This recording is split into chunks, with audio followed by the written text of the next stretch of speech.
Madame, Monsieur, bienvenue dans Au Féminin sur Gabon Première. Ravi de vous retrouver dans ce magnifique cadre qu'est le Onomo Hotel. Ce mercredi, nous allons vous parler de l'autisme qui, par définition, est une particularité ou un déficit de communication, par exemple, peu ou pas du tout de langage, ou tout simplement un langage bizarre chez l'enfant. Et au bout de la cinquantaine de minutes que nous allons passer en présence de nos invités, vous saurez si l'autisme est une maladie ou tout simplement un handicap. Pour ce faire, le directeur de l'École nationale Ndossi à Komga de Libreville pour la prise en charge de l'enfant autiste et trisomique, Marielle Nzondon, est avec nous. Elle est aussi spécialisée dans le langage de signes américain. Avec elle, deux de ces spécialistes dans le domaine. Tout d'abord, celle qui a toujours été fascinée par le pouvoir des mots et de la communication, Lise Oserigui, est aussi orthophoniste au Centre national Ndossi à Komga. Également de ce centre, celle qui a fait toutes ses classes à l'Université de Montréal dans les domaines de santé publique et sciences infirmières, la psychomotricienne Émilie Ndoutoum est des nôtres. Et puis, celui qui, par son témoignage, a décidé de lever un pan de sa vie privée, l'artiste, chanteur, interprète Landry Ifuta, vous dira tout sur son fils autiste, Paul-André Ifuta. Et voilà pour le fil conducteur. Au féminin, c'est parti sur Gabon Première.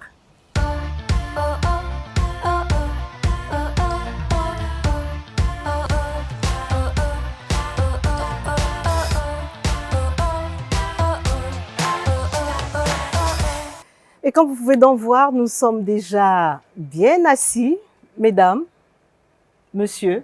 Bonjour. C'est la première fois que vous venez dans Au Féminin, vous découvrez Landry Ifuta, vous découvrez ce plateau. Tout à fait. Mais il faut dire que chaque homme a une part de féminité. Donc, je suis ravi d'être là. Mais nous aussi, avoir Landry, c'est toujours que du bonheur. Merci beaucoup. Donc, Marielle Nzondon, Au Féminin, c'est la première fois? Effectivement, c'est la première fois que je découvre le plateau. Sinon, j'ai l'habitude de suivre les émissions qui sont intéressantes d'ailleurs. Et c'est la première fois et j'ai été honorée d'avoir été conviée à cette émission ce matin. Non, vous n'êtes pas honorés, c'est nous qui sommes honorés parce que le thème qui nous intéresse aujourd'hui, pour ceux qui nous rejoignent seulement, l'autisme, nous avons tous un parent. Ou parfois on ignore ce que c'est, mais avec vous sur ce plateau, Lise Oserigui, je suis sûre qu'on en saura davantage. Et vous aussi, bienvenue. C'est la première fois que vous venez nous rendre visite et je suis sûre que ce ne sera pas la dernière. Non, pas du tout. J'espère pas que ce sera la dernière. Oui, bonjour. Je suis bien ravie d'être sur ce plateau avec vous. Effectivement, j'ai été diplômée à l'Institut des hautes études paramédicales et sociales à Casablanca au Maroc. Vous savez, l'étude a toujours été une place pour moi. C'est-à-dire que depuis plus petite, depuis que j'étais enfant, le savoir du langage, aider les gens, ça a toujours été quelque chose dont j'ai toujours voulu faire plus tard en fait. Donc du coup, quand j'ai commencé... Un genre de passion. Oui, voilà, c'est ça, c'était ma passion. Donc quand j'ai commencé mes études d'orthophonie, c'était vraiment une très grande évidence. Et sortir de cette formation de 3 ans, avec encore cette soif plus grande de pouvoir exercer en tant qu'orthophoniste, surtout dans mon pays, ça a été une confirmation de Émilie Ndoutoum, mais peut-être avant qu'on en vienne à Émilie, nous dire déjà c'est quoi ce métier que vous exercez. Ça paraît évident pour vous, mais pour le commun des mortels, les non-initiés, on se demande toujours ce que c'est. Oui, alors l'orthophonie, c'est vrai que c'est pas encore un métier très connu du public. L'orthophonie, c'est un métier dans le paramédical. C'est un métier qui réunit le langage des personnes en situation de handicap. C'est-à-dire qu'on a toute une large de patients. Ça peut être des enfants, comme des adolescents ou encore comme des adultes. Donc, on travaille vraiment avec en tout cas la population générale, toute une très grande population. Émilie Doutom, vous êtes psychomotricienne. Je me suis exercée pour le dire en une fois. Qu'est-ce que c'est déjà? Alors, la psychomotricité, c'est un métier paramédical, donc qui va aider le patient sur le psychisme, sur le corps et l'affect. En d'autres termes, on va vraiment travailler sur 3 grands plans. Donc, le plan moteur, le plan cognitif et le plan psycho-affectif. Et des études qui durent combien d'années? Parce que parfois aussi, il y en a, vous savez, on est en période où les jeunes passent des examens. Que vais-je devenir plus tard? Peut-être que ça pourrait susciter une vocation, surtout sachant que vous avez fait toutes vos classes à l'Université de Montréal. De Montréal. Alors, bon, moi, mon parcours, il est quand même assez atypique parce que j'ai commencé d'abord, donc, comme je vous ai dit, à l'Université de Montréal en arts et sciences.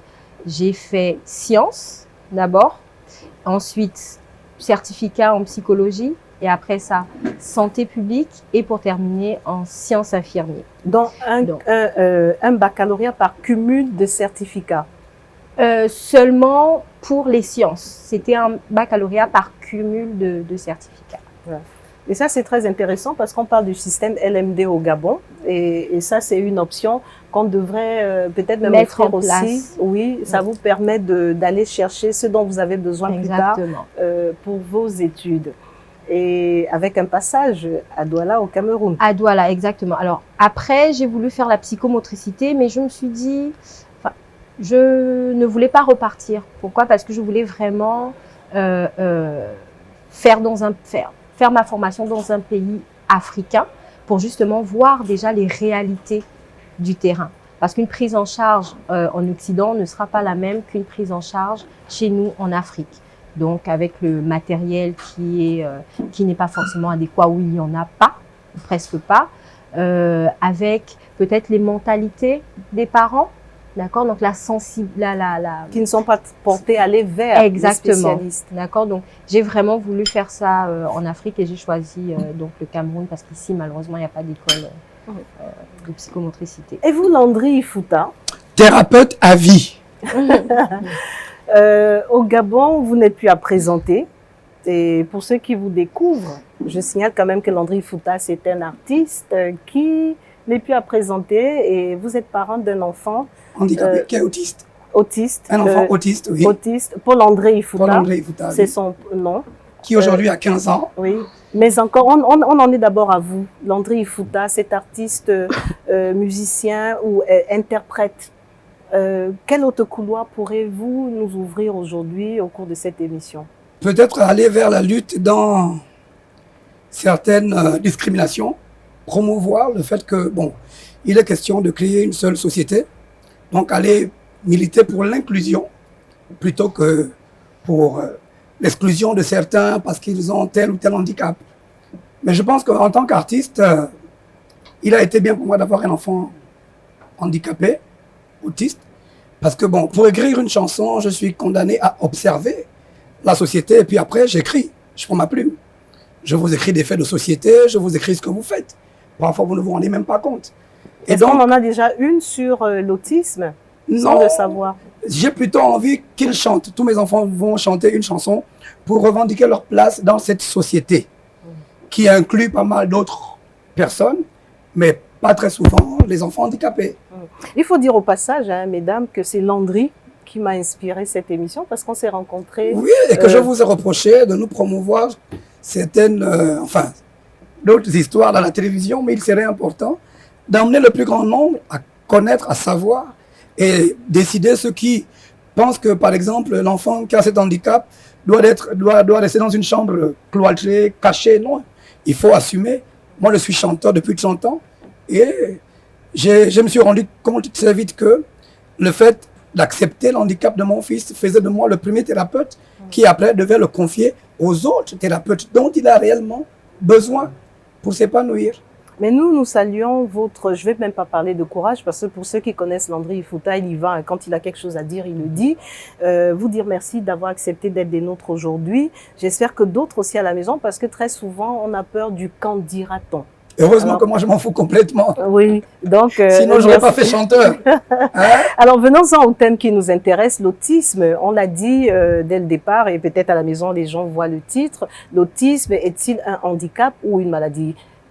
Un handicap ou une maladie? Oui, j'ai inversé, mais c'est la même chose. Qu'est-ce que l'autisme, Marielle Nzondon?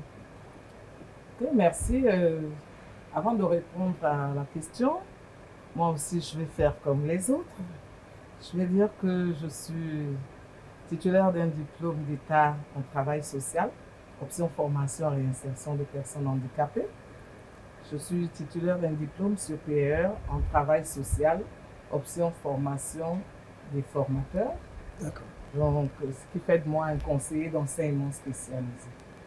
Alors, pour répondre à la question qu'est-ce que l'autisme, je dirais que l'autisme est un trouble neurodéveloppemental qui altère les interactions sociales, la communication avec des intérêts restreints et répétitifs. C'est ça l'autisme. En français facile, parce que là, ce sont les termes qui se suivent, des termes techniques, parce que aujourd'hui, justement, il y a des enfants autistes qui sont dans des maisons et les parents ne s'en rendent pas compte. Donc, dire que l'autisme, c'est quand un enfant, on saura qu'il est autiste parce qu'on a observé quoi On a dans observé, ses agissements. pour le dire, on a observé que c'est un enfant qui est souvent dans son coin, problème d'interaction sociale. Tout à Il ne fait. joue pas avec les autres. Il est dans son coin. Il a un comportement agressif. Il ne fixe pas le regard. Parfois, Il a des écolalies. Il répète les mots. Donc, c'est toute cette panoplie de signes qui fait, en dehors de la partie organique qu'on regarde, qui fait que l'autisme ne soit pas une maladie. Donc, c'est ce qui fait que ces signes-là, ces quelques signes, qui font que on puisse dire que cet enfant est autiste. Mais et vous appelez ça trouble cognitif. Voilà. voilà, Là, c'est encore plus compliqué avec le français d'être chaud. le cognitif, c'est pour ça que Parce qu'il faut le ramener au plus petit niveau. Tout à fait. Voilà. Et surtout dire aux parents qui nous suivent qu'il faut toujours aller consulter. Il est important de faire des check-ups, des visites. Et c'est là qu'on peut découvrir ce qu'il en est. Est-ce que vous vouliez ajouter autre chose, Non, pas Élise? du tout. Je pense que madame, madame l'a très bien expliqué. Ce sont les trois, la triade, comme on dit, le comportement, les interactions et la communication de l'enfant. Alors, avant de poursuivre, vous aussi, vous aviez un complément, On a l'anglais tout peut-être, l'autisme, ou Non, on a non, tout je suis compris. d'accord, c'est tout à fait ça. Voilà. C'était très bien. Rien d'autre à rajouter. Donc, avant de poursuivre nos échanges, parce qu'on parle depuis le début de l'émission, on parle du Centre national Ndossi à Komga, de Libreville, il faut le dire, en espérant qu'il y en aura des succursales aussi à l'intérieur du pays. Il vaut mieux. Ben voilà, je vais vous inviter, et pour ceux qui n'ont pas encore suivi ce reportage, qui présente le centre Ndossi à Komga, on le regarde et on vous retrouve juste après. Inauguré le vendredi 14 juillet 2023 par la première dame Sylvia Bongo Ondimba, le Centre national Ndossi à Komga, situé dans la commune d'Akanda, est une structure sociale dédiée à apporter un encadrement et une prise en charge optimale aux enfants autistes et trisomiques. Voir en détail son fonctionnement. Le Dr Landry Clark Mabika, psychologue au centre, nous a présenté les missions et le processus de prise en charge. Les missions sont simples, hein, c'est des missions très simples. La première de ces missions-là, déjà, c'est de faire connaître le handicap. Il faut qu'on arrive à faire connaître le handicap. La deuxième mission que le centre essaie de porter, c'est d'aider ces enfants-là dans leur inclusion sociale. On a un certain nombre de, de compétences à l'intérieur de ce centre-là qui ont pour vocation d'aider les enfants à exprimer leur potentiel. L'établissement, qui a accueilli 25 enfants au cours de sa première année, a une capacité de 60 élèves. Il est constitué de 2 pôles, dont un pour les enfants autistes et l'autre pour ceux trisomiques. On y retrouve plusieurs salles utilisées pour divers ateliers, parmi lesquels des ateliers d'informatique, de psychomotricité, de travaux manuels et de musicothérapie, un équipement pour faciliter l'apprentissage de ses enfants. Madame Karine, secrétaire de l'association des parents d'élèves, n'a pas manqué d'exprimer le réel soutien que lui apporte le centre Ndossi à Komga depuis son ouverture. C'est pas facile. Lorsqu'on découvre qu'on a un enfant autiste, on se pose beaucoup de questions. On se demande si cet enfant un jour arrivera à se prendre en charge. On aimerait lutter, mais on ne sait pas à quel sens se vouer. Pour mon enfant autiste, la première des choses, c'était d'abord d'accepter cette situation. Après avoir accepté cette situation, j'ai décidé de me battre pour mon enfant. Jusqu'à aujourd'hui, c'est ce que je fais.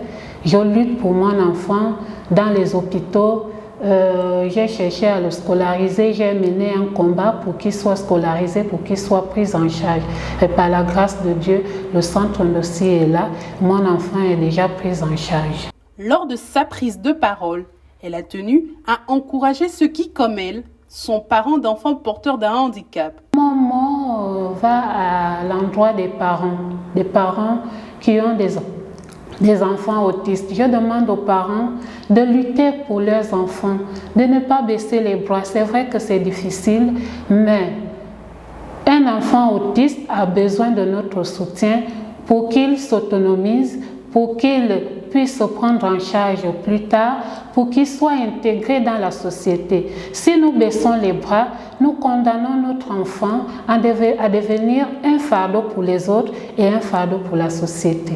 Le centre accompagne les enfants âgés de 1 an à 14 ans dans leur développement pour à terme les réinsérer dans des établissements classiques. Alors, si ce n'est que maintenant que vous nous rejoignez, Au Féminin, c'est l'émission que vous prenez en cours et l'émission porte aujourd'hui sur l'autisme, un handicap ou une maladie.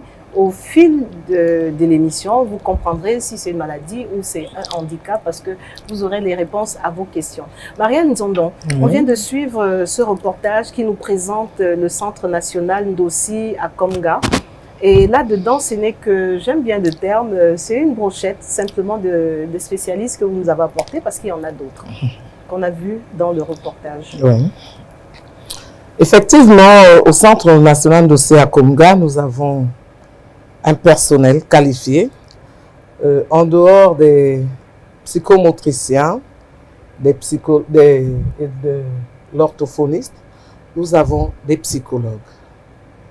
Les psychologues prennent en charge les parents et les enfants. Ils prennent les enfants, ils travaillent avec eux l'estime de soi, par exemple. Ils accompagnent les parents dans l'espèce de deuil qui les habite d'avoir un enfant porteur de handicap. Donc, ils les amènent à passer les différentes étapes du deuil qui sont le déni, parce que ce n'est pas facile d'accepter d'avoir un enfant porteur de handicap. Après, il faut traverser l'étape de la colère, le pourquoi moi. Pourquoi c'est moi qui ai eu un enfant porteur de handicap? Après, on les accompagne dans l'autre étape d'après la colère, qui est le marchandage. Parce que pour plusieurs parents, Dieu peut faire quelque chose. Le marabout peut faire quelque chose. Le nganga, il faut accompagner ce parent-là qui est dans cette espèce de désespoir. Parce qu'il a en lui l'enfant idéal, l'enfant qu'il aurait souhaité avoir, mais qu'il n'a pas. Donc, il faut amener ce parent à traverser les différentes étapes. Après le marchandage, quand ça n'a pas marché, c'est la dépression. On ne peut pas laisser ce parent dans la dépression. Il faut l'emmener à la dernière étape qui est l'acceptation. Et c'est ce que notre frère d'André Ifouta fait aujourd'hui. Parce que quand tu parles avec lui, il parle de Paul-André comme tous les enfants, parce que c'est un enfant comme tout autre. Il aurait bien pu, et même s'il est porteur de handicap, c'est un enfant. André Ifouta, est-ce que vous êtes passé par toutes ces étapes qu'elle vient d'énumérer? Tout à fait, oui. Mais bon, nous avons été accompagnés par déjà le premier thérapeute le pédiatre, qui a décelé plus ou moins la différence du petit. Puis, bon, nous, je ne sais pas si c'est une chance pour nous d'être amoureux, monsieur et madame Ifouta Sem. Ça ne nous a pas emmenés à nous séparer. D'autres parents se sont séparés. Mais nous, on a accepté, dès qu'on est parti de chez le deuxième thérapeute de cet enfant, Médivision pour un examen cérébral de l'enfant. Ouais. De toute façon, on va en reparler parce que Landry Ifouta va nous conter son histoire pour que vous, à la maison, vous n'ayez pas honte. Que vous sachiez qu'il y a des structures ici au Gabon qui peuvent vous aider. Il y a des spécialistes. Landry, on va revenir à vous. Je voulais savoir si vous êtes aussi passé par toutes ces étapes parce que c'est important. Le marchandage, j'en apprends. Le déni, j'ai noté. On nous a fait des propositions dans ce sens-là. La sorcellerie même, on peut accuser un parent en disant c'est ta belle-mère qui ne t'aime pas. Et puis, mais bon, c'est pas le cas. Je l'ai dit comme ça à Landry. Alors, Lise et Émilie, je vais me tourner vers vous en commençant par... Lise, orthophoniste. J'aimerais savoir, dans vos cas, la même question vous est posée dans votre spécialité, en quoi consistent vos interventions au quotidien lorsque vous arrivez au centre en tant qu'orthophoniste? Que faites-vous exactement? Donc, en tant qu'orthophoniste, au centre, donc le centre il est vraiment spécialisé pour les enfants ayant un trouble de spectre autistique ou encore plus d'influence. Mais là, on va surtout se concentrer vers les enfants ayant un trouble de spectre autistique. Donc, pour un orthophoniste, on va faire la prise en charge. On va commencer par axer le travail. Par exemple, un enfant autiste, c'est un trouble de développement en fait. Donc, du coup, au niveau de la communication, elle va pas être comme un langage pour un enfant normal. Oui, bon, on va dire normal. Voilà. Parce qu'ils sont pas du tout normaux, hein? Non. Et donc, du coup, on va d'abord travailler, par exemple, si un enfant autiste, il est non-verbal, c'est-à-dire qu'il n'a pas le langage fonctionnel, il ne verbalise même pas encore, on va travailler d'abord tout ce qui est la prérequis de la communication, c'est-à-dire on va travailler avant la communication, avant le langage fonctionnel en tant que tel. Et c'est à partir de quel âge? C'est à partir de... en fait, le langage, ça commence dès la naissance. Le langage commence dès la naissance. Balbutiement? Oui, voilà, c'est ça. Avant 1 an, par exemple, l'enfant, il doit commencer à babiller. Il doit réagir normalement au bruit environnant. Si l'enfant, vers 1 an, ne réagit pas encore, on peut soupçonner sûrement un retard de langage, peut-être un trouble de développement, qui est causé peut-être par un trouble de développement. En Afrique, très souvent, vous verrez une tante qui vous dira, si l'enfant ne parle pas, c'est à cause du frein de la langue. Et parfois aussi, quand on le coupe, et l'enfant se met à parler.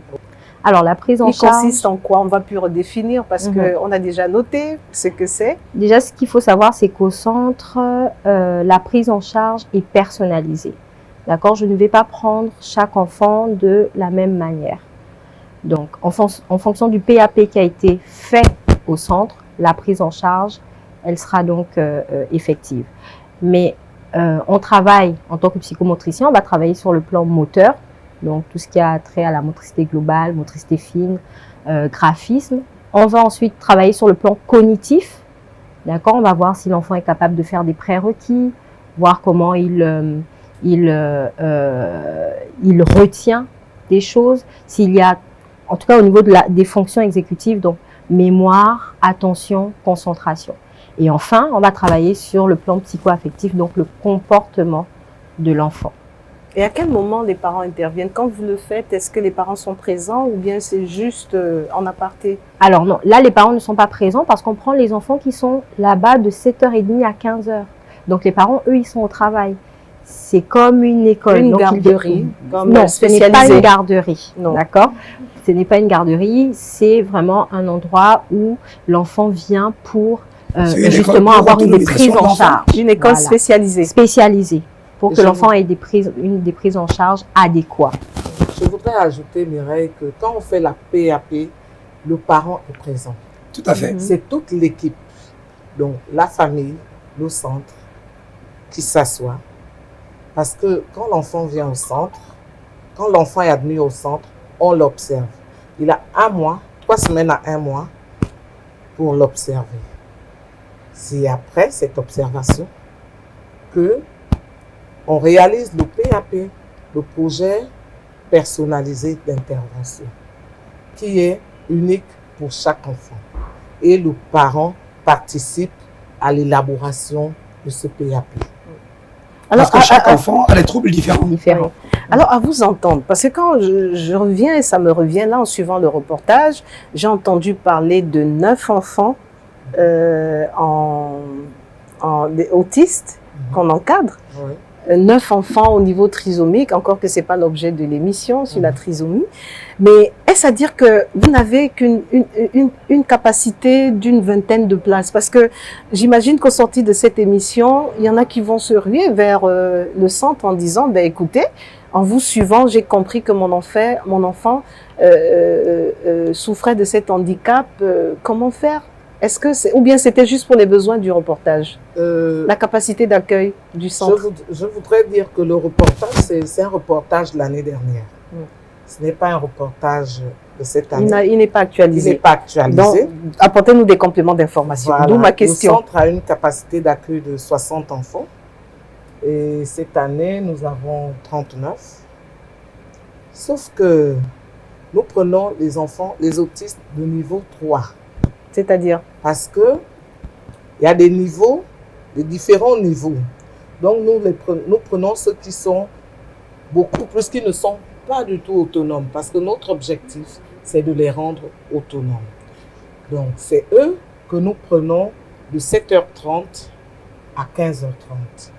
Maintenant, les autres qui sont de niveau 1 ou de niveau 2, donc qui ont un certain degré de cognition assez élevé, nous les prenons en externe. Donc, ils sont dans les écoles dites normales et ils viennent au centre pour les prises en charge. Donc, quand l'enfant vient au centre, on l'évalue. Nous avons un pédiatre qui est affecté au centre. Nous avons l'équipe paramédicale. Nous procédons à une évaluation. C'est au sortir de cette évaluation que nous voyons l'enfant qui peut être au centre de 7h à 15h30 et celui qui peut venir en externe. Donc, même si on dit que la capacité d'accueil est de 60 places, mais normalement, c'est plus de 60 places. Parce qu'il y a des enfants qui viennent en externe et puis les internes. Voilà. Alors, parce qu'ils n'ont pas, dans les écoles normales, ils n'ont pas les spécialisations que nous avons. Voilà. Alors, à vous écouter, nous prenons. C'est gratuit. Le centre est sous la tutelle du ministère de la Santé, du ministère des Affaires sociales. Et c'est presque gratuit. C'est-à-dire, c'est quoi le process? Aujourd'hui, moi, en suivant au féminin, tout ce qu'on a décrit durant l'émission, je me rends compte que mon enfant souffre de cet handicap. Où dois-je me tourner? Au ministère des Affaires sociales ou bien je viens vous voir directement, Marielle? Vous venez me voir, vous venez directement au centre. On vous reçoit. Nous faisons des évaluations tous les jours ouvrables. Vous venez, on vous reçoit. L'équipe pluridisciplinaire examine l'enfant. Et après l'examen, on voit ce que l'enfant, où on peut orienter l'enfant. Vous venez de lundi à vendredi, nous sommes là. Dans une consultation gratuite. Gratuite. Maintenant, pour ce qui est de la prise en charge, des questions de constituer un dossier. Le montant varie entre 10 et 30 000 francs. Par mois? Par mois. Vous voyez qu'au privé, c'est entre 100 et 150 000. Et comme nous faisons du social, le montant varie entre 10 et 30 000. Donc, quand vous emmenez l'enfant, quand l'enfant est retenu, le service social viendra chez vous, regarder la situation socio-professionnelle des parents de cet enfant. Donc, les enfants qui sont économiquement faibles, issus des familles économiquement faibles, payent 10 000. Et ceux qui sont assez aisés payent 30 000. D'où le fait que vous leur rendez visite à domicile pour apporter une évaluation nette, parce que tout le monde pourrait se faire passer pour économiquement faible. Alors, oui, vous voulez dire quelque chose? C'est important parce que quand on dit d'utilité publique, c'est comme on dit souvent, la chaîne nationale est une chaîne publique, mais la chaîne nationale est d'utilité publique, mais elle n'est pas une chaîne publique. C'est ça, il y a la nuance, il y a toujours une petite valeur ajoutée. Landry Ifouta, je sais que le centre n'a plus de secret pour vous parce que vous y allez souvent. J'ai été en visite, j'ai eu la chance oui. d'être invité par Madame Marielle. Et puis bon, j'ai apprécié parce que bon, moi, mon fils fait l'objet d'une prise en charge plus ou moins étrangère. Et justement, on va parler de votre fils Paul-André. Vous aurez compris que maintenant, on vous donne la parole pour que vous nous contiez cette histoire qui, moi, je sais que elle a débuté. Vous ne saviez pas que Paul-André était malade, mais c'était au cours... Vous êtes allé voir le pédiatre? On est allé voir le pédiatre pour accompagner son frère Pacom, qui était dans les 3 à 5, 6 mois. Et le pédiatre s'est rendu compte d'un geste de Paul-André et a demandé à le voir. Quand on l'a ramené, elle nous a orientés vers Madame Nduna Andrea, qui a décelé plus ou moins son trouble, qu'il souffrait d'un autisme qu'on appelle Asperger. Et c'était quoi le geste que Paul-André... Paul-André avait déjà 3-4 ans. 3-4 ans. Il balbutiait comme tous les bébés à 2-3 ans, mais après 4 ans, il a eu un geste qui a interpellé plus ou moins le pédiatre, qui nous a donc emmenés à aller un peu plus loin. Et c'est là qu'on s'est rendu compte que, bon, il était donc autiste Asperger. Donc il avait plus ou moins le spectre de la parole en difficulté, quoi. Et nous, tout de suite, on a compris qu'on était condamnés à être ses premiers thérapeutes. Donc, les parents que nous sommes, nous avons donc dû affronter toutes ces étapes-là, mais avec leur soutien toujours, hein, que ce n'était pas une fatalité.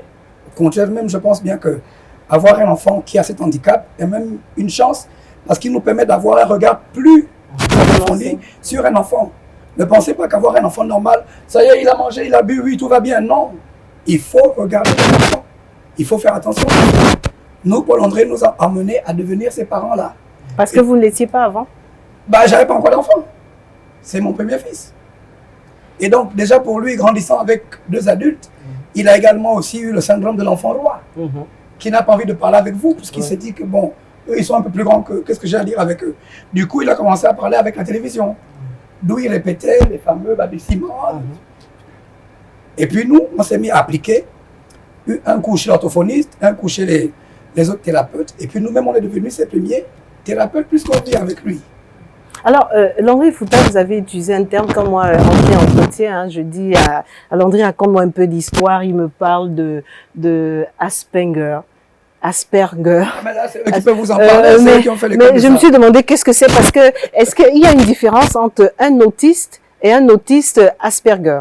Les degrés dont il vous parlait.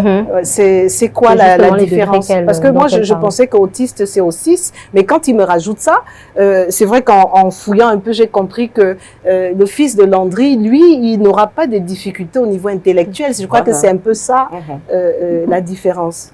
Donc, exactement comme vous avez dit, un enfant Asperger n'aurait pas vraiment une difficulté au niveau de l'intelligence. Il va étudier normalement, il retient ses leçons. Il peut, oui, par rapport à un enfant autiste. Et maintenant, il y a aussi au niveau du langage. Souvent, un enfant Asperger, au niveau son langage serait un peu moins, le trouble du langage serait un peu moins sévère qu'un enfant TSA. Parce qu'un enfant TSA peut même être non-verbal, c'est-à-dire que... Ne rien dire du tout. Voilà, c'est ça. Et il n'a même pas l'intention de parler avec vous. Exactement. Alors qu'un enfant Asperger, il peut communiquer. Si vous l'emmenez à le faire, éventuellement. Il faut stimuler le langage, bien sûr. Et moi, le mien, quand il venait avec un verre et une bouteille d'eau pour dire qu'il veut boire de l'eau, moi, je ne parle pas son langage. Mon petit, il faut parler ici. Ici, on parle. Si tu ne parles pas, tu n'auras pas l'eau. Répète après moi. S'il te plaît, papa. S'il te plaît, papa. Je veux boire de l'eau. Je veux boire de l'eau. Ah! Et là, c'était au bout de quelques séances. Ah oui, à la maison, pendant 1 ou 2, 3 mois, on a compris comment ça fonctionnait. Il emmène l'assiette. C'est pas la peine de s'en débarrasser en disant que l'enfant là, il a l'assiette et le couteau, il veut manger. Non, non, non, non. Il faut l'emmener à dire, s'il te plaît, papa, je veux manger.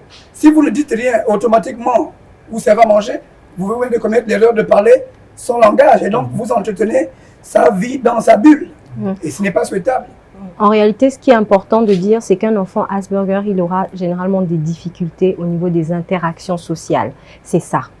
en réalité. La grande différence avec les autres. Et plus il grandit, et plus la socialisation est très importante. est très important. Voilà. Donc c'est pour ça qu'un enfant Asperger, il doit quand même être pris en charge, mais ce sera sur le plan vraiment psycho-affectif, donc au niveau des interactions sociales avec les autres.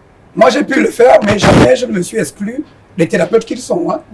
Faudrait pas penser que mais du coup, Madame Marielle Nzondo, mais vous avez un consultant là en face de vous, Landré, parce que là maintenant, vraiment, il a la maîtrise. Consultant, je voudrais surtout dire à tous les parents d'éviter de demeurer dans la honte. Ça ne sert absolument. Et d'ailleurs, vous m'avez dit, Mireille, je viens témoigner parce que j'ai envie de transmettre, de communiquer l'espoir. Oui, oui. L'enfant autiste, l'handicapé moteur, ce n'est pas une fatalité d'avoir cet enfant. Non, c'est même une lumière. C'est même, je ne sais pas, il nous amène à nous concentrer davantage sur les enfants. Beaucoup de parents sont démissionnaires. Oui. Ils prennent l'enfant, ils donnent à la nounou. Et 6 mois plus tard, l'enfant commence à dire son bédo. Oh, mais nous sommes enfants. Lui, là, il parle quelle langue? Mais parlez avec vos enfants vous-même. Alors, on parle, l'artiste aujourd'hui, là, c'est Paul André. Hein, oui, moi, Paul André. Parlez-nous un peu de lui, parce que j'ai vu des photos où j'ai même vu. Aujourd'hui, Paul André a 15 ans. Oui. Sa mère et moi le poussons à devenir meilleur, à s'affirmer. On l'emmène en thérapie chez son orthophoniste. On l'emmène également en thérapie chez Madame Weber, qui est pour la 2e séance de socialisation. Parce qu'à 15 ans, les choses d'un enfant de 15 ans ne sont plus les mêmes que celles de 7 ans, 6 ans, 8 ans. À 15 ans, on lui apprend à se mouvoir avec les autres, à discuter, à échanger. Parce que parfois, ils sont dans une bulle, il est capable de traverser la rue, il ne tient pas compte des véhicules qui sont là. Ce n'est pas son problème. Et ça, nous, on l'entraîne à devenir autonome. On l'envoie du moulin jusqu'à la maison. On va à la maison tout seul à pied. Regarde les voitures, tu traverses après. Et puis, j'ai vu une photo. Si vous n'essayez pas ça. Une photo que vous partagez aussi avec les téléspectateurs et qu'on va certainement voir. Il fait quoi? Ce sont des amuse-gueules, les gâteaux? Il est passionné par la cuisine. La pâtisserie. Voilà. Il a fait son PAP pour sa reconversion prochaine. Est-ce qu'il continue en professionnel ou bien à l'école? Et donc, quand on lui demande ce qu'il veut faire, il dit qu'il veut être chef cuisinier ou pâtissier. Et donc, il vient de passer un stage dans un restaurant de la place où il avait une mission, je crois, le 2e jour. Il préparait la pâte à pizza. En tout cas, on voit. Et il était censé... la photo. Elle défile, cette photo-là de Paul André. Je l'ai beaucoup aimé. Hein. Et il est en train de préparer les pâtes à pizza. Et le lendemain, il avait une autre tâche à effectuer. Il a fait préparer des omelettes pour les clients, pour le petit déjeuner. Donc, c'est un garçon qui est en train de s'accomplir.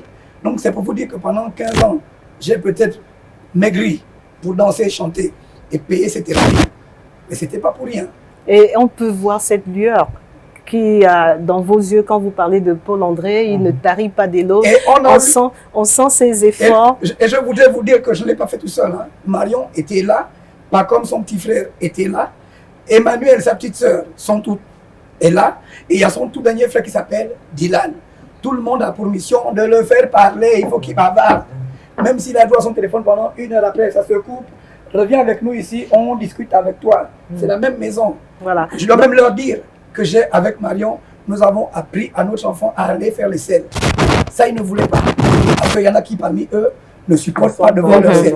D'autres, par contre, pour vous embêter, ils font les selles et vous les balancent de partout. Lui, il ne voulait même pas. On a fait caca avec lui pour qu'il apprenne à aller faire ses selles de manière propre, s'essuyer convenablement les fesses. Donc, il ne faudrait pas que les parents démissionnent. Ce n'est pas une fatalité. C'est même une passion d'être un parent d'un enfant différent. Les normaux, là, ils font des coups bizarres après. Hein. Alors, Marielle, je sais qu'on a parlé un peu du taux de prévalence du centre Ndossi. Je ne sais pas s'il y a d'autres éléments que vous voudriez rajouter, surtout après ce témoignage de Landry Ifouta, qu'on salue, hein, on ne cessera jamais. Est-ce que vous avez des parents aussi qui sont prompts, qui en parlent aujourd'hui depuis que vous avez pris en charge leurs enfants et qui sont fiers peut-être de les afficher? Oui, donc, par rapport au taux de prévalence, je vais dire que en ce moment, l'UNICEF et le ministère de la Santé, du ministère des Affaires sociales sont en train d'organiser un recensement pour les personnes vivant avec un handicap. Donc, c'est à partir de ce recensement que nous aurons le nombre exact, parce que c'est un recensement national de personnes, d'enfants porteurs atteints du spectre de l'autisme.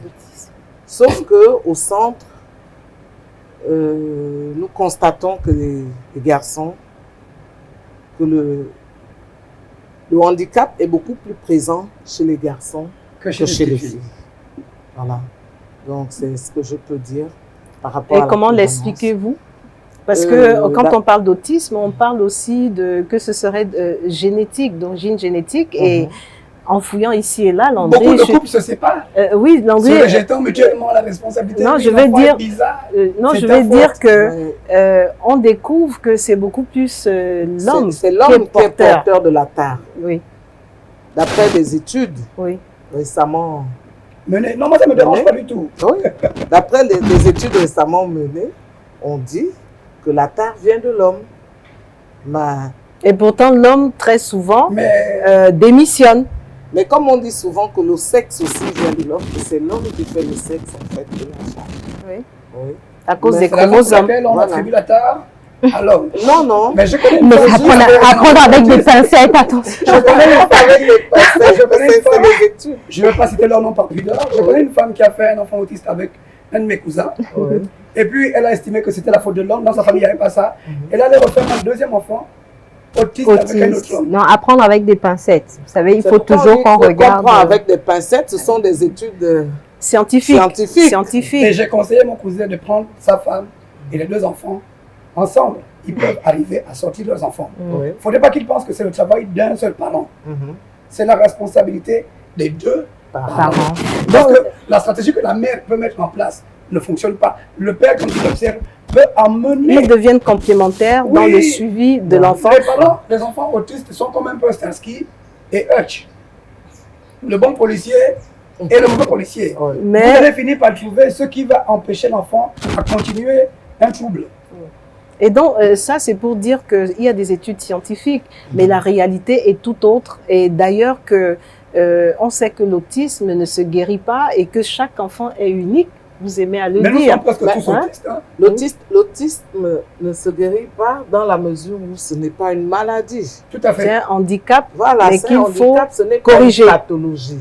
Parce que quand vous faites même le scanner d'un enfant autiste, quand vous faites l'EEG à un enfant autiste, il est normal par rapport à un enfant épileptique qui a des signes autistiques.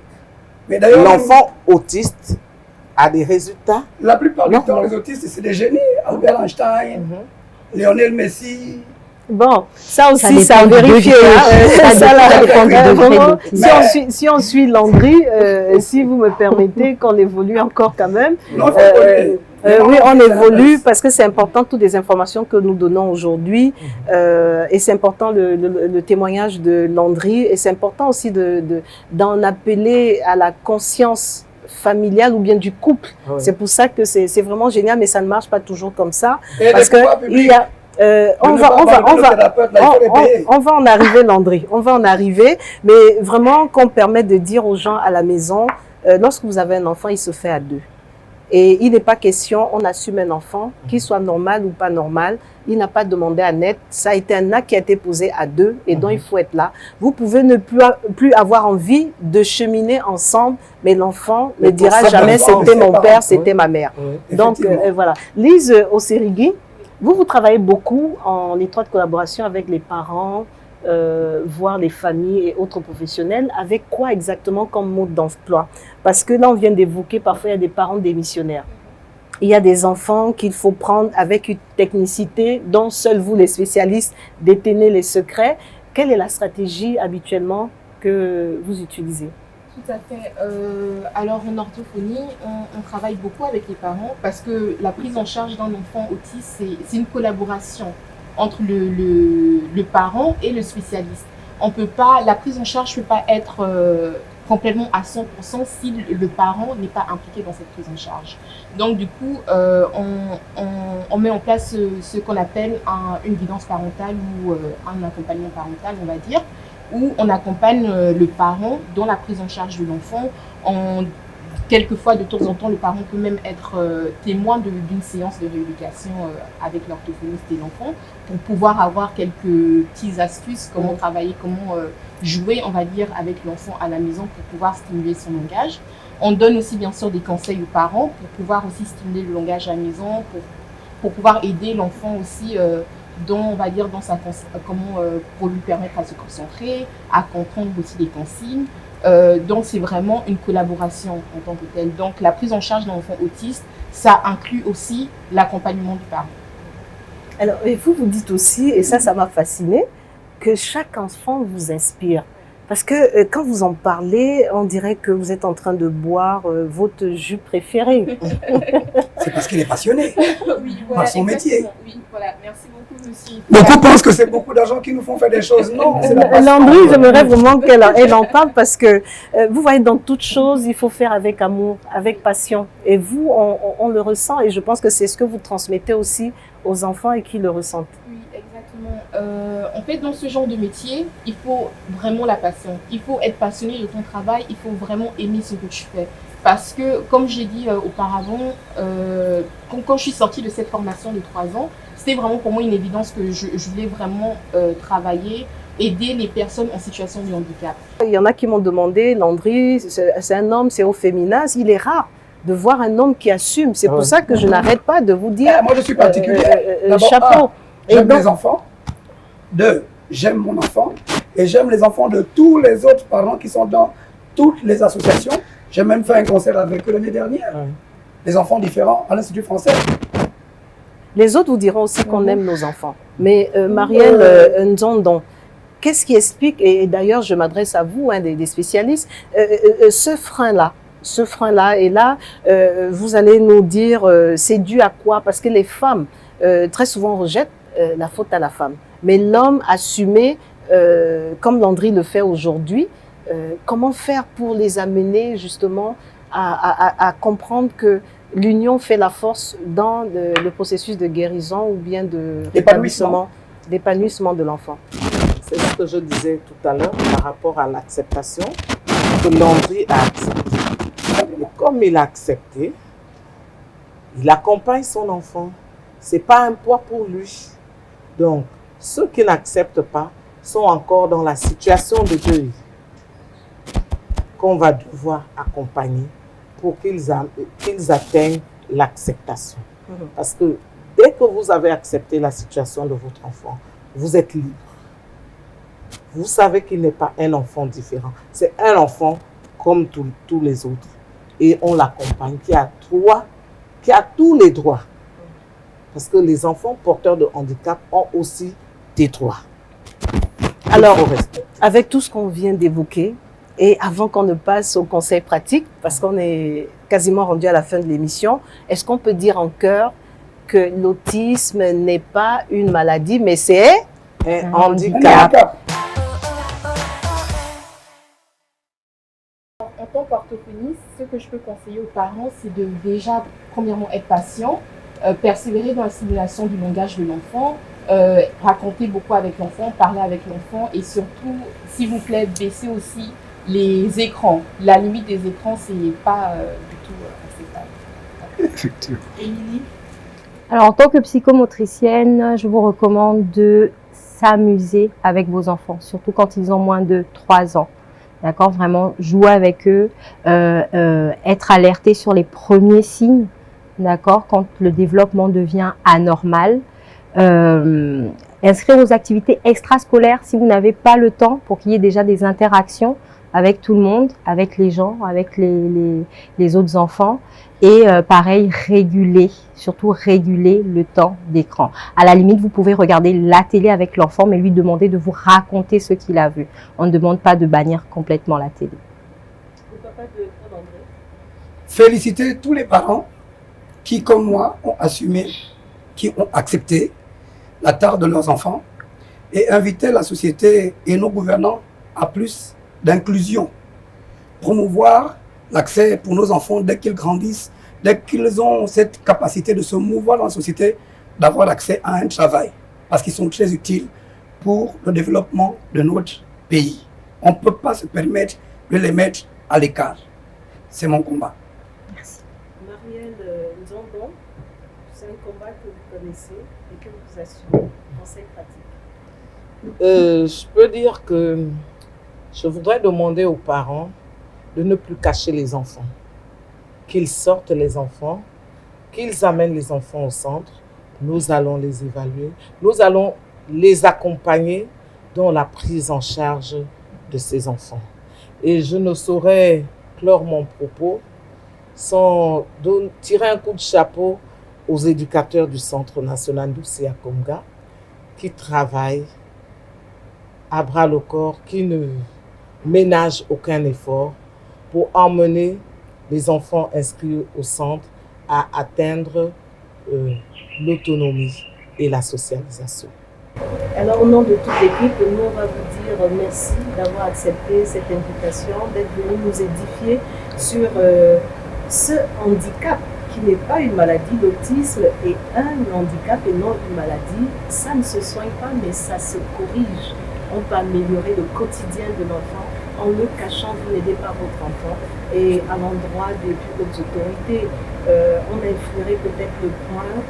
Mon vœu serait qu'on ait des succursales, des centres aussi à Konga dans toutes les provinces pour que chaque enfant ait sa chance de réussir comme l'a demandé dans le programme. Je vous dis merci d'avoir été des nôtres. Je vous retrouve dans 15 jours, mais ça, ce sera avec une autre histoire.